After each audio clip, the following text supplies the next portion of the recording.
देश के सबसे पसंदीदा डिबेट शो यानी बहस की शो देश की बहस में मैं दीपक चौरसिया अपने मेहमानों का, अपने दर्शकों का वंदन करता हूं, अभिनंदन करता हूं, नमस्कार करता हूं। आप जानते हैं देश की बहस इकलौता बहस का शो है जो दर्शकों की राय के आधार पर चलता है। आप जिस मुद्दे को वोट करते हैं उसी को हम देश की बहस का मुद्दा बनाते हैं। यही नहीं, कार्यक्रम के दौरान दर्शकों को सीधे उनके घरों से जोड़कर, उनके दफ्तरों से जोड़कर उन्हें बहस का प्रतिभागी बनाते हैं और उनके ही सवालों के आधार पर, उनके ही तर्क वितर्क के आधार पर आगे की बहस का रास्ता तय होता है। तो आज हमारे साथ कौन कौन जुड़ेंगे? चेतन वांशु जम्मू से, रागिनी सैनी भोपाल से, डॉक्टर देवांशु गौतम जबलपुर से, बालाजी केशरवानी प्रयागराज से। लेकिन मैं आपको यह बता दूं, आज का मुद्दा बेहद महत्वपूर्ण है। सबसे पहले मुद्दा देख लेते हैं ग्राफिक्स के जरिए। आज आपने किस मुद्दे को चुना है? जम्मू ड्रोन अटैक पर घाटी से दिल्ली तक सियासत, इस बारे में आज हम बात करेंगे। और सवाल यह है कि क्या जम्मू एयरफोर्स स्टेशन पर जो ड्रोन हमला हुआ है जिसके चलते 2 लोग घायल हुए हैं, एयरफोर्स स्टेशन की छत टूट गई,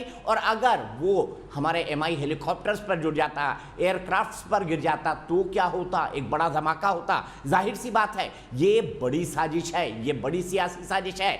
इसके पीछे क्या पाकिस्तान का हाथ है? क्योंकि जम्मू एयरफोर्स बेस से जो LOC की दूरी है वो मात्र 14 किलोमीटर है और पाकिस्तान से कोई ड्रोन ऑपरेट करके जम्मू एयरफोर्स स्टेशन पर गिरा सकता है। क्या एक नए तरह के युद्ध की तरफ हम जा रहे हैं? क्या भारत इसे एक्ट ऑफ वॉर मानेगा? भारत सरकार ने और क्या तैयारियां की है, इस पर भी बात करेंगे। लेकिन सबसे पहले देख लेते हैं इन्वेस्टिगेशन जो NIA को सौंप दी है वो कहां तक पहुंची।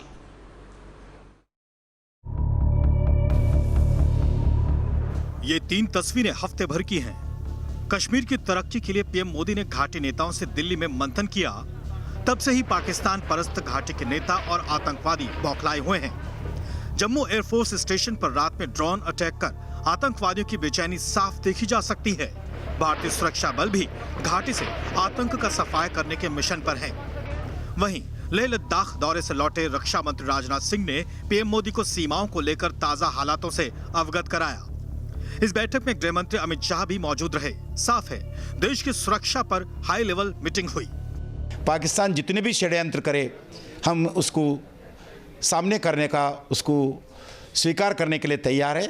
जम्मू कश्मीर का जनता को जो उनको राइट्स देना है उसमें कोई हमारा रास्ता को कुछ नहीं हो सकता है, हम सीधा चलने वाला है। भारतीय सुरक्षा बल भी जानता है कि घाटी की शांति किसे रास नहीं आ रही। पिछले कुछ दिन में इनोसेंट को, सिविलियन हो या पुलिस वाला जो कहीं छुट्टी पर जाता है, अपने घर जाते हैं या मस्जिद के पास नमाज पढ़ने जाते हैं, उसको टारगेट कर रहे हैं लोग। लेकिन विपक्ष नेताओं के बयान कुछ इस तरह हैं। किसी और की तरफ मदद की गुहार लगाने की बजाय जल्द से जल्द ड्रोन्स को रोकने वाली तकनीक और इक्विपमेंट को खरीदा जाए। पाकिस्तान के पैरोकार और आतंक की पैरवी करने वाले भरोसे के लायक हैं। ड्रोन अटैक को लेकर भारत ने यूएन में पाकिस्तान की हकीकत उजागर की है। ड्रोन के गलत इस्तेमाल का मुद्दा जमकर उठाया भी गया। ये दर्शा रहा है कि पाकिस्तान जो है किसी बड़े मंसूबे की करने में प्लानिंग कर रहा है और वो या तो इन्फिल्ट्रेशन है या फिर जिस हिसाब से ये जम्मू टेक्निकल एरिया में ड्रोन्स का अटैक हुआ है उस हिसाब से कोई अटैक करने की में लगा हुआ है।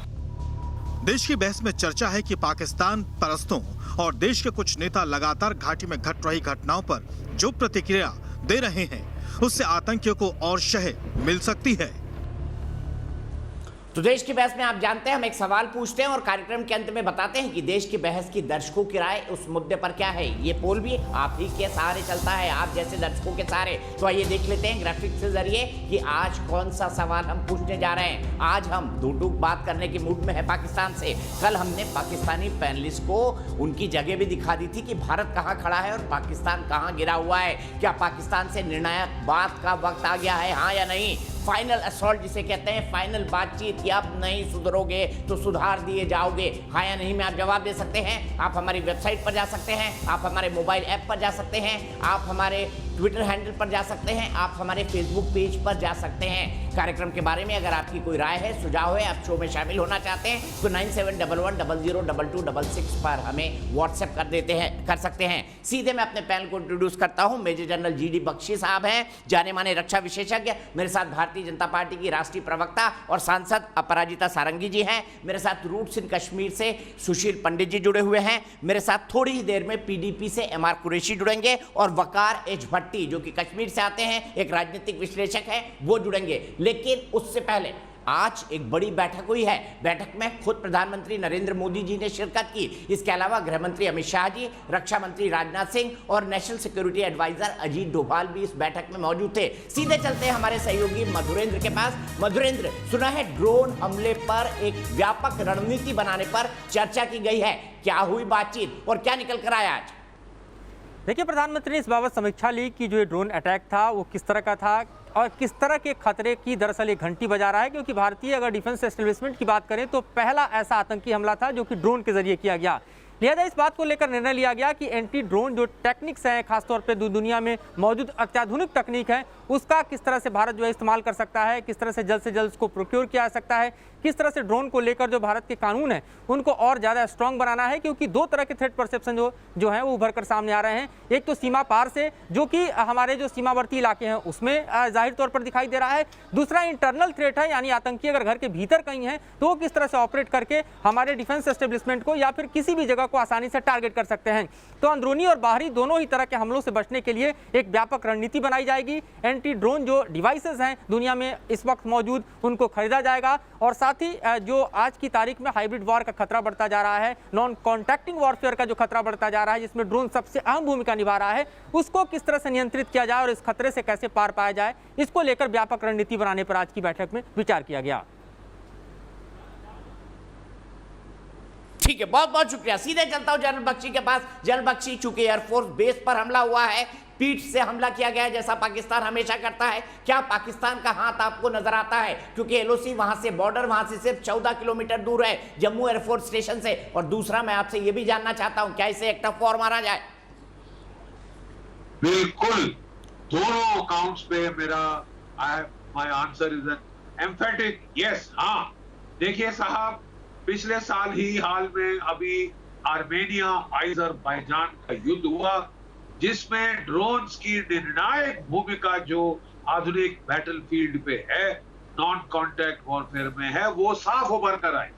अजरबैजान ने तुर्की इजराइल के ड्रोन्स का इस्तेमाल करते हुए बगैर बड़ी लड़ाई लड़े आर्मेनिया के घुटने टिका दिए। ये जो सबक है, ये तुर्की जो कि नया मामा शाकुनी बना हुआ है पाकिस्तान का, उसने पाकिस्तान को ये पाठ पढ़ाया है, ये पट्टी पढ़ाई है कि आप वैसे 4 लड़ाइयों में पिट चुके हैं हिंदुस्तान से, फिर 30 साल आपने बंदे पार करा के टेररिज्म कराई। ये नया तरीका है। छोटे सस्ते ड्रोन, सस्ते और टिकाऊ quadcopter, commercially of the shelf technology का इस्तेमाल करते हुए low cost high impact terrorism करनी शुरू करो, इंडिया के घुटने टिकाओ ड्रोन्स के सहारे।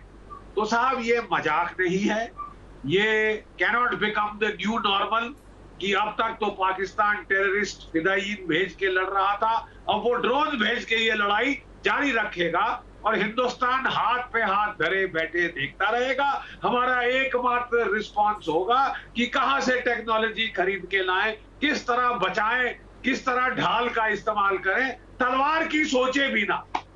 बकवास। अभी उड़ी के बाद हमने सर्जिकल स्ट्राइक की थी तो पाकिस्तान कुछ महीने ठीक रहा था। जब हमने बालाकोट में एयर स्ट्राइक करी तो 22 महीने पाकिस्तान चुप रहा। अभी तक जब हमने 370 को एब्रोगेट किया, कुछ नहीं किया पाकिस्तान ने सिवाय प्रो फॉर्मा नॉइजेस। मतलब ये जो आक्रामक तरीका है वो इफेक्टिव है। देखिए, बात इस वक्त है कि आप क्या स्ट्रेटेजी अख्तियार करेंगे, ऑफेंसिव या डिफेंसिव, आक्रामक या रक्षात्मक। भारत की फितरत है, भारत की आदत है रक्षात्मक और रक्षात्मक। देखिए, जो केवल ढाल के इस्तेमाल से लड़ते हैं वो हार जाते हैं, जो केवल अपने देश के इलाके पानीपत में लड़ना चाहते हैं। इतिहास सिखाता है कि पानीपत की तीनों लड़ाइयां आप हारे, क्योंकि आपने दुश्मन को आने दिया अंदर। आपको दुश्मन के खेमे में घुस के वार करना होगा।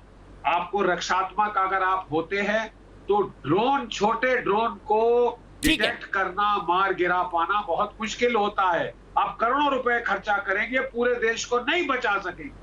आपको सिर्फ सिलेक्टिव जगहों को, सिलेक्टिव बेसिस को बचा सकेंगे। सिंगल ड्रोन, स्वॉर्म ड्रोन, आपको आक्रामक होना पड़ेगा। For God sake you will have to hit back, सेंड आक्रामक होना पड़ेगा। यहीं से बहस उठाता हूं जलबख्शी साहब, यहीं से बहस उठाता हूं। सीधा सवाल अपराजिता सारंगी जी से। अपराजिता सारंगी जी, क्या पाकिस्तान को बताया जाएगा फाइनल वार्निंग की ये एक्ट ऑफ वॉर है, इसे बर्दाश्त नहीं किया जाएगा?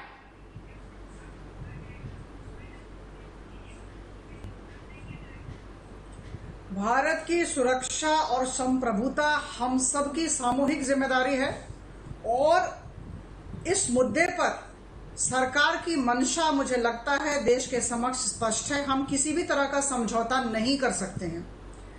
देखिए, ये जो ड्रोन की घटना हुई, ये नई बात नहीं है।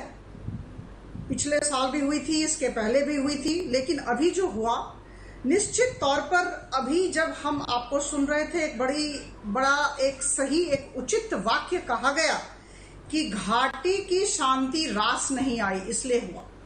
और हम सब जानते हैं कि 8 दलों के 14 राजनीतिक नेताओं को अभी आदरणीय प्रधानमंत्री जी ने बुलाया था और उनसे बातचीत की थी।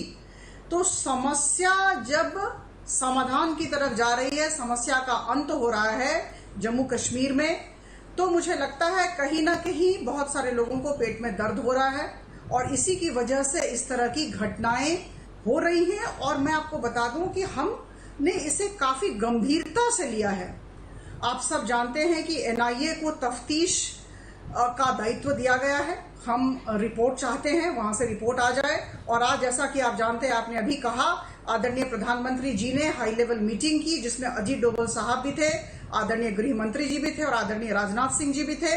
तो मुझे लगता है कि एक जो सही रणनीति होनी चाहिए वो रणनीति बन रही है और एनआईए की रिपोर्ट आ जाए और हम आक्रामक हो या रक्षात्मक हो, परिस्थिति कैसी हो, मुझे लगता है कि इस तरह के निर्णय बहुत परिपक्वता के साथ लिए जाने चाहिए।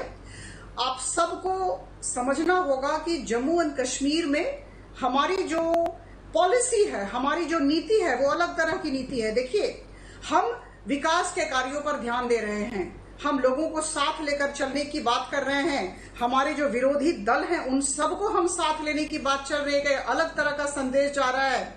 और इसके साथ साथ हम ये बताना चाहते हैं कि हम सुरक्षा से किसी भी तरह की कोताही इसमें नहीं बरतेंगे और किसी भी तरह का समझौता हम नहीं करेंगे। तो मुझे लगता है कि अभी ये कह देना टीवी चैनल पर कि हमारा रुख आक्रामक होना चाहिए, मुझे लगता है ये मेरी अपरिपक्वता होगी। आप इंतजार करें, जो उचित होगा वही किया जाएगा केंद्र सरकार की तरफ से, आदरणीय प्रधानमंत्री जी के नेतृत्व में बिल्कुल एप्रोप्रिएट एक्शन लिया जाएगा। ठीक है अभय दुबे जी, क्या सरकार के रिस्पॉन्स से आप संतुष्ट हैं? और मुझे बताइए, क्या इस मसले पर सरकार की रणनीति ठीक रही है? अब क्या नया आतंकी ड्रोन का खतरा, खासतौर पर अर्मीनिया और अजरबैजान की लड़ाई के बाद, सीरिया में हमने देखा, उसके ऊपर इराक में जो हमने देखा उसके ऊपर, आप इसको किस तरह से देखते हैं? और क्या सरकार की नीति इस मामले में एक्शन वाली रही है?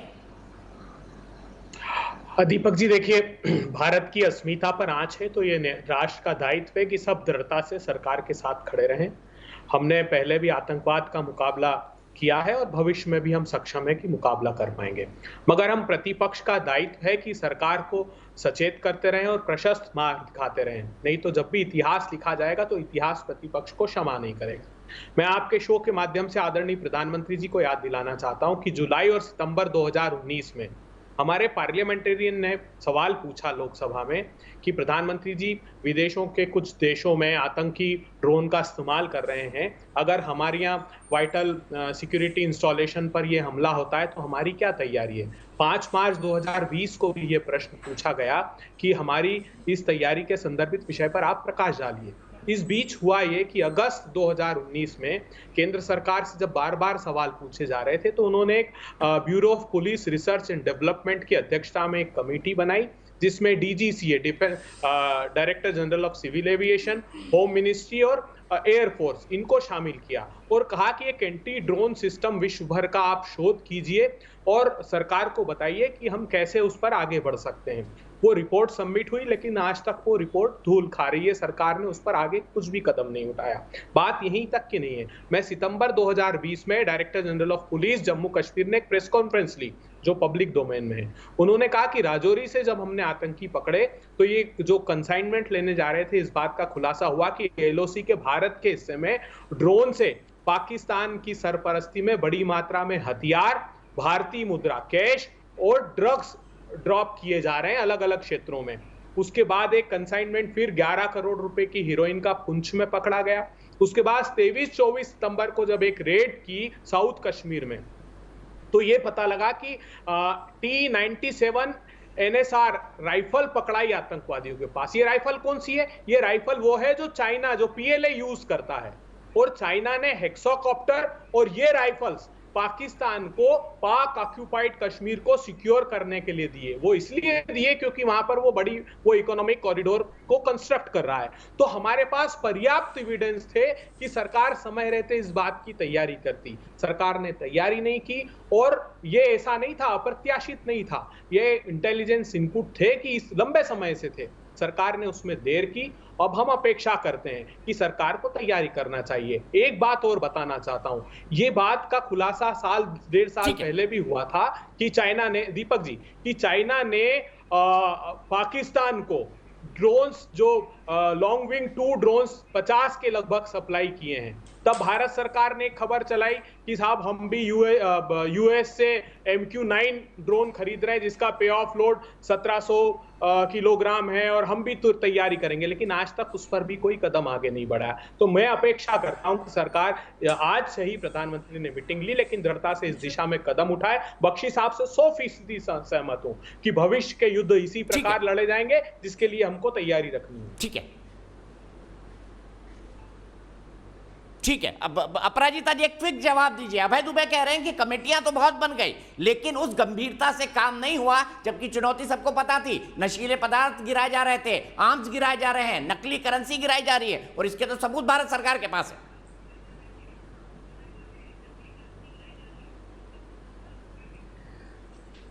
मैंने जब अपना वक्तव्य उपस्थापित किया था, मैंने कुछ बातें कही थी। हम अवगत हैं, पिछले सालों में भी घटनाएं इस तरह की हुई हैं और अभी पुनरावृत्ति हुई है।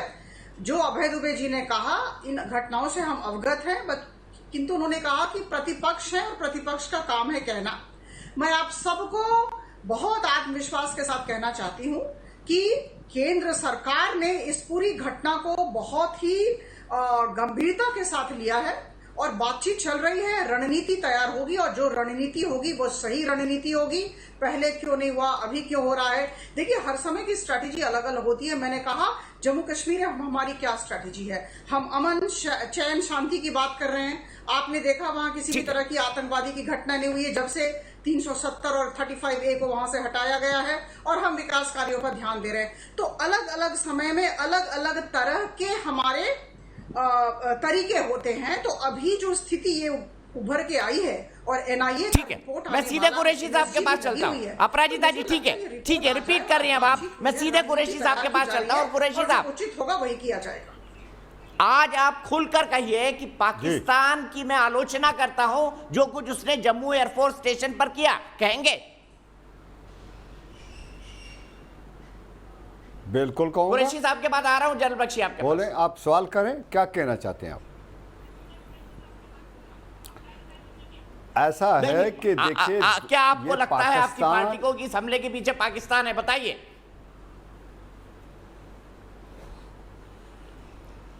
देखिए, अभी तो NIA की इन्वेस्टिगेशन का आर्डर हुआ है। पाकिस्तान हो या इसके पीछे कोई भी ताकत हो, इस तरीके के जो हमारे अपनी आवाम है, जम्मू और कश्मीर की आवाम है, हम उनको इस तरह से इनसिक्योर नहीं देखना चाहते। हम नहीं देखना चाहते कि हमारे यहाँ जम्मू और कश्मीर पर तजर्बे किए जाएं। चाहे वो पाकिस्तान हो, चाहे वो कोई और हो। पाकिस्तान की यहाँ तजर्बागाह नहीं है और जम्मू एंड कश्मीर को एक तजर्बागाह नहीं बनना देना चाहिए हम सबको मिलकर। ये साउथ एशिया की एक बड़ी यूनिक प्रॉब्लम है। मैं कहना चाहता हूं कि जम्मू एंड कश्मीर की आवाम कि एक तरफ जम्मू कश्मीर आपको ड्रोन से बम गिरा रहा है और दूसरी तरफ आप कह रहे हैं उनसे तिजारत खोल दीजिए, व्यापार खोल दीजिए। ये खुद महबूबा मुफ्ती का बयान था जिससे प्रधानमंत्री के साथ बैठक हुई। अगर आप आप जितने मर्जी सवाल करिए, मेरा एक सवाल का जवाब आने दीजिए, उसके बाद आप दूसरा पूछ लीजिए, मैं दूंगा जवाब उसका भी। आपने पहले पूछा तो मैंने उसके कहा कि हम अपनी आवाम को अनसेफ नहीं देखना चाहते। देखिए, कथनी और करनी में फ़र्क नज़र आ रहा है। अगर आप कहते हो हमें कि हम पाकिस्तान को कहते हैं उसको बातचीत में इन्वॉल्व करो, तो मैडम हमारी जो प्रेसिडेंट हैं उन्होंने कहा कि हमारी हुकूमत, वर्ड ये यूज़ किया, हमारी हुकूमत अगर दोहा में बातचीत कर सकती है, हमारी हुकूमत अगर यूए में बैठकर ऐसे जाके बात कर सकते हैं, जब वो लफ्ज़ उन्होंने यूज़ किया हमारी हुकूमत, तो इसको समझ जाना चाहिए कि हम क्या कहना चाहते हैं। हमारा कहना है कि हम अपनी आवाम को इस तरह से बेजार और मददगार नहीं छोड़ सकते।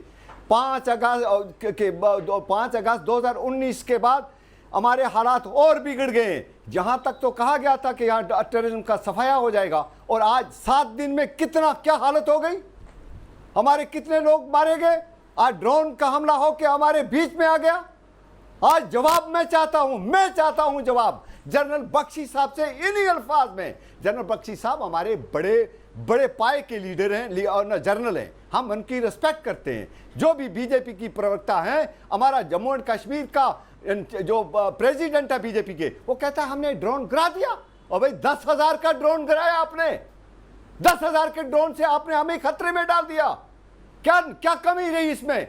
देखिए, चूक हो गई। हम नहीं कहना चाहते, हमारी फोर्सेस मुतहर्रिक हैं, फोर्सेस की सपोर्ट करते हैं हम फोर्सेस के खिलाफ नहीं, फोर्सेस को हम खड़े रहेंगे। देखिए, जब वक्त आएगा खून हमारा पहला जो है वो बहेगा। ये बात यहाँ जम्मू एंड कश्मीर के लिए नहीं, मेरा एक शेर में कहना चाहता हूँ, बख्शी साहब की नजर करता हूँ कि नहीं है ना उम्मीद इकबाल अपनी। ठीक है, मैं सीधे बख्शी साहब से सवाल लूंगा, लेकिन उससे पहले चेतन वांचू जी, जल बख्शी 1 मिनट से आपको रोकूंगा। चेतन वांचू मेरे एक दर्शक जम्मू से जुड़ गए, बहुत लंबी तकरीर की कुरैशी साहब आपने, मैं आऊंगा आपके पास फिर। जल बख्शी से जवाब भी लेना है। चेतन, क्या कहेंगे इस ड्रोन हमले के बारे में जो आप ही की शहर के एयरफोर्स स्टेशन पर हुआ है?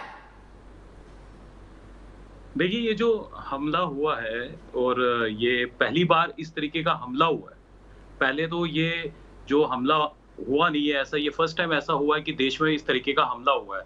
और क्योंकि जैसे 5 अगस्त 2019 के बाद जम्मू कश्मीर में 370 और 35A का सफाया हुआ है, तो पाकिस्तान की एक बौखलाहट है और पाकिस्तान चाहता है कि जैसे कश्मीर को उसने डिस्टर्ब करके रखा है, उसी लेवल पे अब वो जम्मू को भी डिस्टर्ब करना चाहता है। और ये इनकी साजिश है, क्योंकि एक तरफ से आप देखिए कि जम्मू कश्मीर में जो है 99% जो है फेंसिंग हो चुकी है।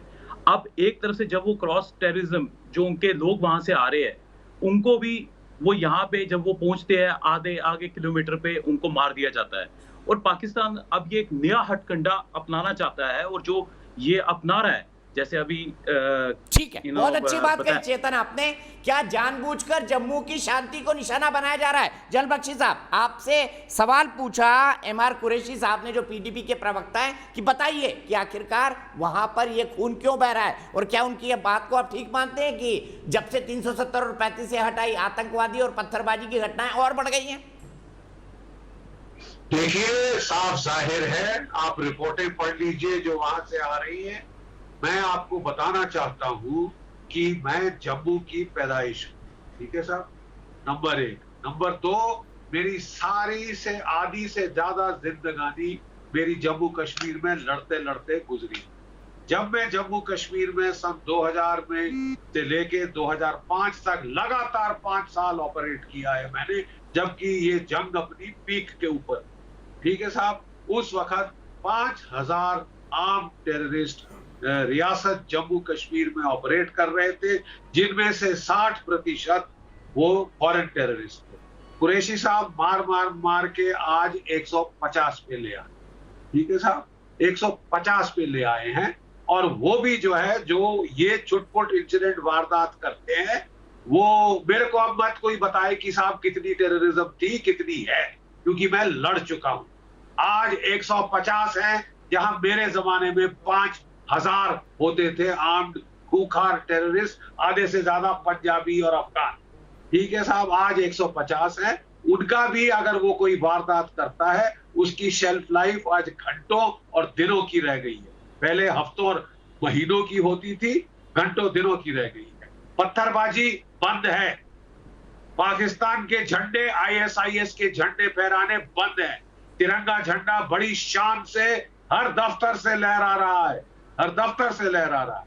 ठीक है साहब, वहां पे चोरी डकैती जो थी, जो कि सरकारें वहां की जो लूटपाट मचा रही थी, जो सेंटर के फंड आए उनको खा रही थी, वो सब बंद कर दिया गया। तो ठीक साहब, मैं समझता हूं देर आए दुरुस्त आए, आप बिल्कुल सही आए हैं। 370 हटा के बहुत फायदा हुआ है स्टेट का, और जहां तक मैं समझता हूं 370 इज नॉट नेगोशिएबल। मुझे बड़ी खुशी हुई हमारी ऑफिशियल स्पोक्समैन से सुनकर कि हम शांति चाहते हैं, अमन चाहते हैं। मेरा सिर्फ छोटी सी ऑब्जर्वेशन मैडम ये है कि क्या पाकिस्तान भी शांति चाहता है? नहीं, वो हर प्रयास कर रहा है आपकी शांति में दखल अंदाजी देने का। इसलिए हमारे पास दो विकल्प, हम एक 10,000 के ड्रोन को रोकने के लिए हम करोड़ों क्या मिलीमीटर वेव रडार खरीदे, वो इलेक्ट्रो ऑप्टिकल सिस्टम खरीदे, इंफ्रारेड सिस्टम खरीदे, हम सॉफ्ट किल के लिए जो है जैमर्स खरीदे जो कि जैम करेंगे इनको, हम काइनेटिक किल्स के लिए वो इजरायली सिस्टम खरीदे स्मैश 2000 प्लस, ठीक है, जो कि कंप्यूटर गाइडेड गन से इनको शूट डाउन करेगा।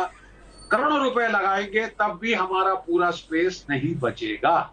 इसीलिए मेरी वैसे मैडम मेरी जो है 41 साल फौज में गुजरे हैं, मेरे बाल सफेद हैं, मैंने धूप में सफेद नहीं किए।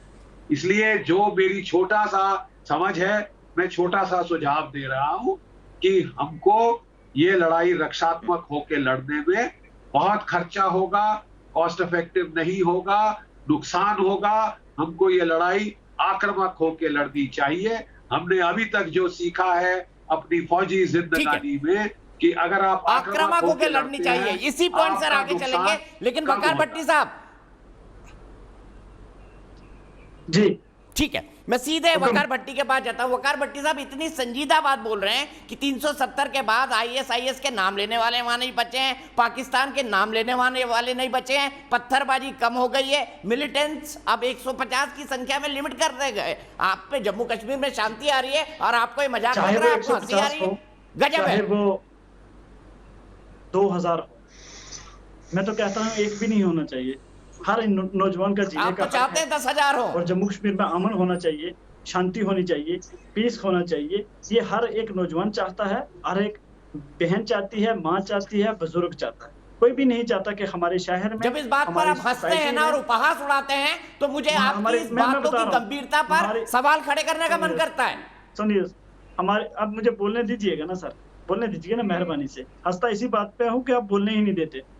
जहां तक आप बात कर रहे हैं ना कि पाकिस्तान ने ये कर दिया, 30 साल से मैं भी सुनते आ रहा हूँ। अभी GD बख्शी साहब ने बोला कि मुझे 40 साल सर्विस में हो गया, तो सर हमें भी 30-32 साल हो गए हैं यहाँ गोला बारूद में जीते हुए। हम यही सब कुछ देखते आ रहे हैं, अपने लोगों को मरते हुए देखा है, उनके ऊपर गोलियां चलते हुए देखी हैं, स्टोन पेल्टिंग भी हुई है और पेल्ट गन भी चले हैं। तो दोनों तरफ के खून खराबा हमने देखा है और हम थक चुके हैं। आज के टाइम हम कहते हैं आप 370 को हटा चुके थे, आपने कहा था मोदी साहब ने कि आज के बाद कश्मीर में अमन हो जाएगा, शांति हो जाएगी, लेकिन अभी भी आज से 2 दिन पहले एक फयाज और उसकी वाइफ को जो SP वाले वो भी मारे गए। हमारा एक सोशल एक्टिविस्ट था जो आपकी टीवी पे बैठता था, दीपक साहब बाबर कादरी, वो भी पिछले साल मारा गया। इसी तरीके से कुछ दिन पहले एक इंस्पेक्टर भी CID का मारा गया। तो हर दिन ये घटना होती रही है, हो रही हैं और होती रहेंगी। जब तक आप मसले कश्मीर के ऊपर चर्चा नहीं करेंगे, इसके ऊपर बातचीत से ही मसले का हल होता है। आपके पास दो ऑप्शन हैं, या आप पाकिस्तान से युद्ध करें या पाकिस्तान के साथ टेबल पे बात करें, ये आपको चूज करना है। हम कश्मीरी चाहते हैं जो खूनी लाइन है उस पार कश्मीर और इस पार में, इस खूनी लाइन को खत्म कर दें। हम जम्मू कश्मीर की आवाम को एक होने दें। हमारा भी हक है कि मेरी फूफी अभी इंतकाल की है, मैं उसकी कब्र पे जाऊं और फतह करूं मीरपुर में, लेकिन आप मुझे नहीं वीजा देंगे, आप मुझे नहीं जाने देंगे, क्योंकि आपने लाइन में खूनी लाइन डाली हुई है, आपने तारें लगाई हुई हैं। एक कश्मीरी वीजा आपको पाकिस्तान देगा जनाब, से नहीं मिल सकता। वीजा आपको पाकिस्तान देगा, हिंदुस्तान नहीं। सर वीजा तो पाकिस्तान देगा, लेकिन ऐसी सिचुएशन में मांगिए ना वीजा पाकिस्तान, अगर इतना प्रेम है आपको जाने का वहां तो। सर मेरी बात सुनिए ना, मेरा कश्मीर है वो, मैं क्यों पाकिस्तान से वीजा लूं सर? मैं क्यों आपसे परमिशन लूं? मैं क्यों पाकिस्तान से इस्लामाबाद और दिल्ली से परमिशन लूं? मेरा कश्मीर है, मेरी प्रॉपर्टी है, मेरी जमीन है, लेते हैं पाकिस्तान से वापस। किसकी हिम्मत होती है मुझे पूछने वाले की? जी जी क्या बोला आपने? इनको बड़ा दर्द दिखाई दे रहा है सुशील पंडित जी। अब आपने बात कर ली ना, तफसील से बात कर ली। सुशील पंडित जी, इनको बड़ा दर्द हो रहा है कि कश्मीर के अंदर बंदूकें चल रही हैं, लोग मारे जा रहे हैं। अरे किन लोगों के कारण मारे जा रहे हैं? क्या उसके पीछे वकार भट्टी जैसी सोच नहीं है? दिल्ली वालों की वजह से, इस्लामाबाद वालों की वजह से, दिल्ली और इस्लामाबाद वालों की वजह से मारे जा रहे हैं लोग। भाई जम्मू कश्मीर की आवाम का कोई कसूर नहीं है, ना इस पार ना उस पार। हम मजलूम है सर, हमारे हाथ में कुछ नहीं है। हम मजलूम है, हमारे हाथ में कुछ नहीं है। फूल पूरे देश की तरह जम्मू कश्मीर में। सुशील पंडित जी बोलिए। फूल करेंगे, देशद्रोही कह देंगे, क्या बात करते हैं आप? हाँ, तो सर ये आज इनका एक नया दिन है, आज इनकी नई बात है। हर रोज जब आते हैं बहस पे कोई नई बात लेके आते हैं। ये कभी आतंक की पैरवी करते दिखाई पड़ते हैं, कभी पाकिस्तान से गले लगने की बात करते हैं, कभी लाइन हटाने की बात करते हैं, कभी दिल्ली को दोष देते हैं, कभी इस्लामाबाद को दोष देते हैं। इनकी दिक्कत अलग है। ये नहीं जानते कि जब लाइन पर तारे नहीं खींची थी तब इन्हीं के भाई बंद कूद फाद के चले जाते थे, वहां ट्रेनिंग लेके आते थे, वहां से बंदूकें लेकर के इन्होंने कत्लो-गारत शुरू की कश्मीर में। तब कोई तारे नहीं खींची थी, तब वहां कैंप चलते थे और यहां से जाते थे दौड़े और वहां से कलाशनिकोव लेके आते थे। जनरल बख्शी आपको बताएंगे पिछले 30 सालों में 1 लाख से ज्यादा कलाशनिकोव पकड़ी गई हैं कश्मीर में। 1 लाख से ज्यादा मुसलमान भी मारा गया है। 1 लाख से ज्यादा मुसलमान भी मारा गया है और 5 लाख से ज्यादा हिंदुओं की नस्लकुशी हुई है कश्मीर में।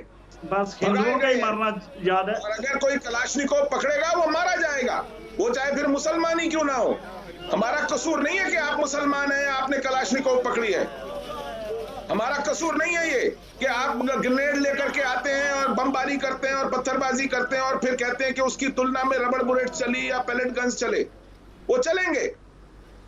जो देश के खिलाफ द्रोह करेगा भुगतेगा, मारा जाएगा।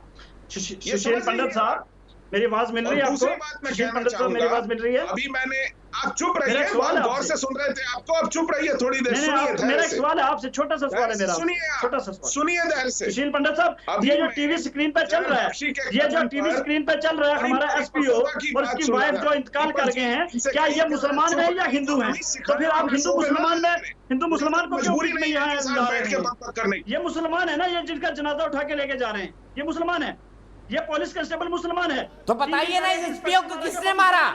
इन एसपीओ को किसने मारा? किस पर आरोप लगा एसपीओ को मारने का? बताइए सुशील पंडित जी, किस पर आरोप लगा एसपीओ को मारने का? में रखते हैं ये सबको एक ही पलड़े में रखते हैं। ये पैलेट गन्स को और पत्थरबाजी को एक ही पलड़े में रखते हैं। ये एक ही सांस में दोनों बातें कहते हैं।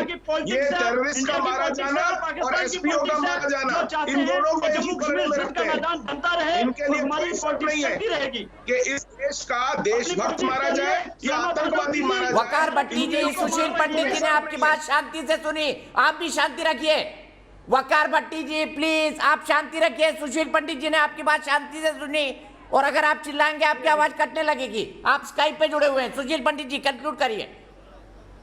इनकी खासियत यह है कि ये किसी देशभक्त का मारा जाना, किसी वर्दी में शहादत होना, उसको और आतंकवादी के एनकाउंटर में मारे जाने को एक ही पलड़े में रखते हैं। ये पत्थरबाजी को और पैलेट गन को एक ही पलड़े में रखते हैं। इनकी ये मजबूरी है, इनकी आदत है। और फिर कहते हैं कि हमको इस्लामाबाद और दिल्ली के बीच में पीसा जा रहा है। इनको फर्क दिखाई नहीं पड़ता है दोनों के अंदर। ये दोनों को एक ही पलड़े में रखते हैं, ये इनकी खसलत है। लेकिन दूसरी बात कहूंगा, ये सस्ती बात करते हैं, इस पे वक्त ज्यादा जाया न किया जाए। मैं बड़ी बात पे आना चाहूंगा, और वो बड़ी बात ये है पंडित के ऊपर वक्त मत जाया करें। शुरू हो गए के आप टीवी पे आते हैं और अपना महीने की दुकान चमका देते हैं। दीपक जी, आपके ऊपर भी टाइम जाया। दूसरी बात है कि अभी बड़ी परिपक्वता की बात हो रही थी, कांग्रेस की वकार भट्टी जी प्लीज, वकार भट्टी का ऑडियो नहीं जाएगा, मैं उनको बार बार बोल रहा हूं, वो सुशील पंडित जी को रोक रहे हैं। सुशील पंडित जी कंक्लूड करिए प्लीज।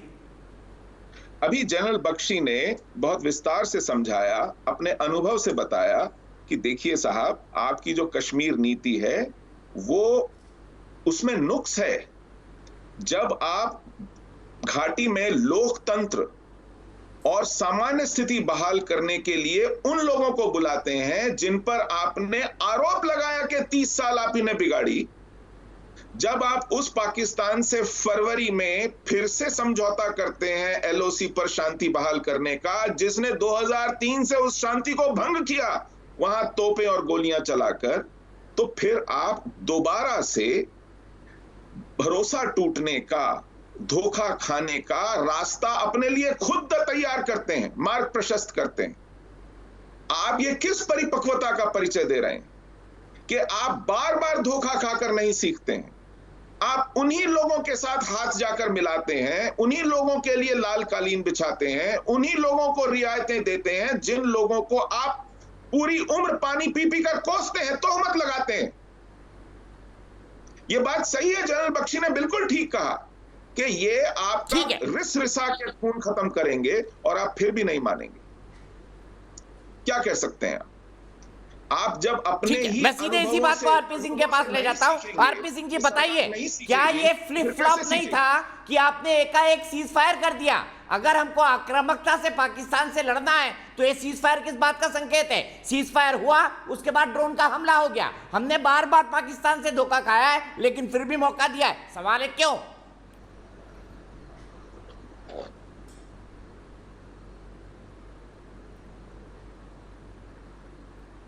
वहां पर वापस से बातचीत का सिलसिला, वहां पर शांति है, वहां पर पत्थरबाजी नहीं हो रही, वहां पर तिरंगा हर गांव में फहराया जा रहा है, ये उसका नतीजा है।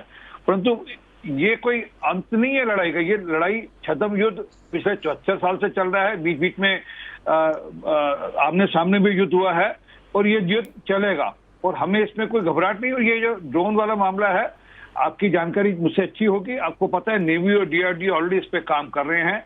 और मेरा मानना है कि दोनों के दोनों इसका एक सक्षम जवाब, और ये पाकिस्तान को भी मैं आपके आज चैनल के माध्यम से चेताना चाहूंगा कि पाकिस्तान ये मत समझे कि वो कोई शरारत करेगा उसका जवाब नहीं मिलेगा।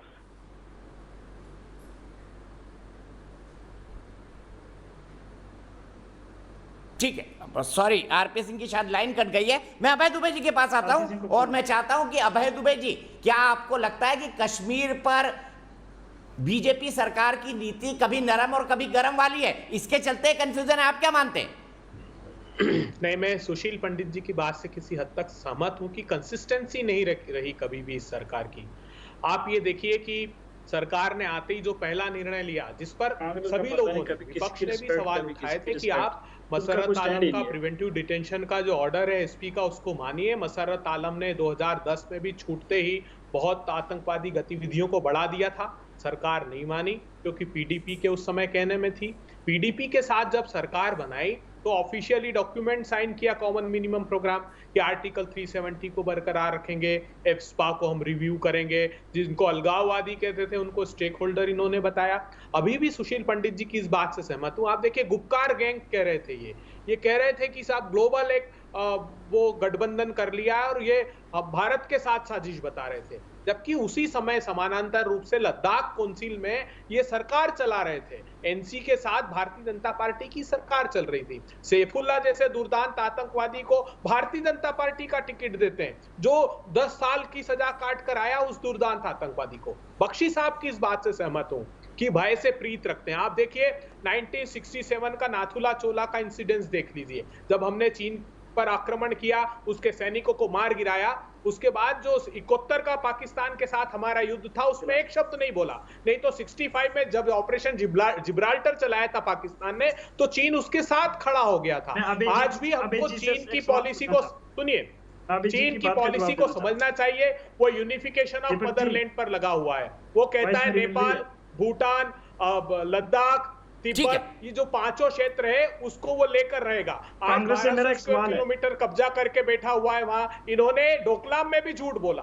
डोकलाम में कहा कि डिसएंगेजमेंट हो गया है। 5 मार्च 2018 को राज्यसभा में स्वीकारा। ठीक है, चलिए अभी पाकिस्तान की बात करते हैं। अभय दुबे जी, अभी पाकिस्तान की बात करते हैं। मैं सीधे सवाल लेता हूं आरपी सिंह साहब से। आरपी सिंह जी बताइए, आपकी रणनीति कश्मीर के मामले में कभी नरम और कभी गरम वाली रही। महबूबा मुफ्ती आपकी सरकार चलाने की पार्टनर बन जाती है और दूसरे ही पर वो देशद्रोही बन जाती है और गुपकार गैंग के साथ इंटरनेशनल अलायंस करती है। फिर आप उसको बातचीत के लिए बुला लेते हैं 12 महीने गाली देने के बाद। ये क्या कंसिस्टेंसी है? क्या ये सही रणनीति है कश्मीर पर?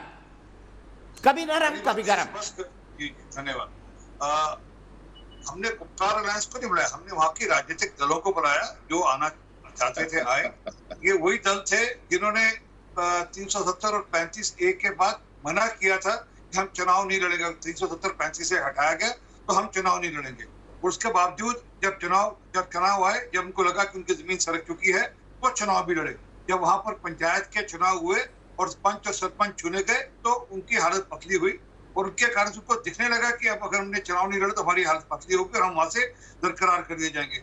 370-35 से हटने के बाद, जो कि कहते थे कि 370-35 से हटा तो यहाँ पे तिरंगे को कांधा देने के लिए कोई मिलेगा नहीं, परंतु फिर उसी तिरंगे के शपथ लेकर चुनाव लड़े। तो इसलिए ये जो हम सोचे ना कि हमने रणनीति हमने दिलमुल की रखी, हमारी रणनीति वही है। हमको कश्मीर में डेवलपमेंट करनी है, कश्मीर में डेवलपमेंट का एजेंडा लेकर जाना है। और पाकिस्तान के साथ हमने सर, हमारी मोदी सरकार ने 2 बार बताया, और जबकि कांग्रेस तो प्रश्न उठा रही थी कि आपने तो सर्जिकल स्ट्राइक करी, तो सर्जिकल स्ट्राइक है। कोई 2 पेड़ गिर, नवजोत सिंह सिद्धू कहता तो कोई 2 पेड़ गिर दिए, गले जाकर मिले थे तो कोई 2 पेड़ गिर दिए वहां पर। इनके महामंत्री कह रहे थे कि सर्जिकल स्ट्राइक हुई नहीं। और किस प्रकार के लोग हैं? राहुल गांधी ने 370-35 हटने के अगले दिन क्या बयान दिया था? एक मिनट बात करने देना। 370-35 हटने के अगले दिन क्या बयान दिया था? कश्मीर में कत्ल कर दिया है, आर्मी ने कत्ल कर दिया है। मुझे बीबीसी से खबर आई है, मुझे न्यूयॉर्क टाइम्स से खबर आई है, कश्मीर में कत्ल कर दिया है, आर्मी ने कत्लेआम कर दिया है। ये कहा था राहुल गांधी ने। ये जो लोग आर्मी पर आपकी शिकायत सेना पर, अरे डिफेंस ने भारतीय जनता पार्टी की शिकायत की है। आप लोग तो लगातार सेना का मनोबल तोड़ते रहे। झूठ क्यों बोल रहे हैं? आपने तो सर्जिकल स्ट्राइक पे प्रश्न उठाए, आपने एयर स्ट्राइक पे प्रश्न उठाए, आपने आर्मी के जनरल का मजाक उड़ाया।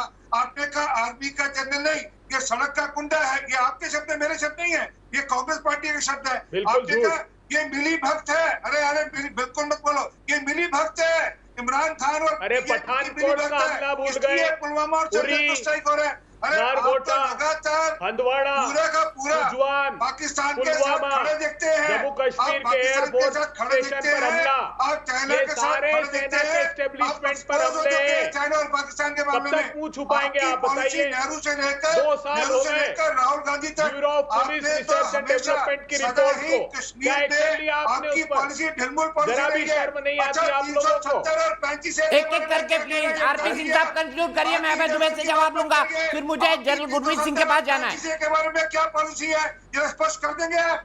मैं पूछ रहा हूं आपसे, 370 और 35 के बारे में कांग्रेस की क्या पॉलिसी है? आप समझौता करते हैं। आपने कश्मीर को एक बताइए अभय दुबे जी, 370 पर आपकी क्या नीति है?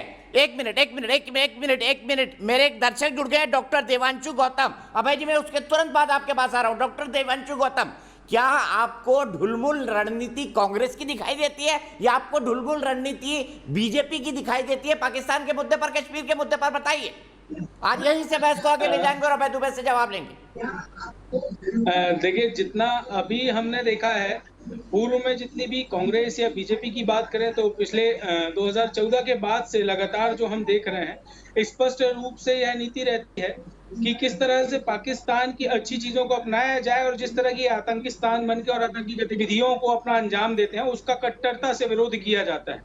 और चूंकि हम अगर देखें तो घाटी में भी जो लोग रहते हैं, जो युवा रहते हैं, वो कोई भी किसी भी प्रकार से इस प्रकार की गतिविधियों को अपनाते नहीं हैं और ना ही पसंद करते हैं जो स्थानीय युवा हैं। लेकिन हमारे ही देश के कुछ नेता इन चीजों का सपोर्ट करते हैं विपक्ष में बैठ के, या इस समय पर जब पूरे देश को एक होकर ऐसे ड्रोन हमलों का विरोध करना चाहिए, तो इस बात का मुद्दा ही नहीं आना चाहिए कि कांग्रेस है या बीजेपी है। लेकिन हाँ, बीजेपी का जो अभी स्टैंड है, ये जो बड़ी बड़ी बैठकें हो रही हैं और बैठकों के बाद जो कड़े निर्णय लिए जा रहे हैं वो देश हित में है, और इसी तरह के निर्णय देश वर्तमान में चाहता है। क्योंकि अगर हम आत्मनिर्भर भारत की बात करते हैं तो हमें एक सुरक्षित भारत भी चाहिए, एक सुरक्षित युवा भी चाहिए। ठीक है, मुझे यही रोकना होगा। डॉक्टर देवांशु गौतम, आपको मैं सीधे अभय दुबे जी के पास चलूंगा।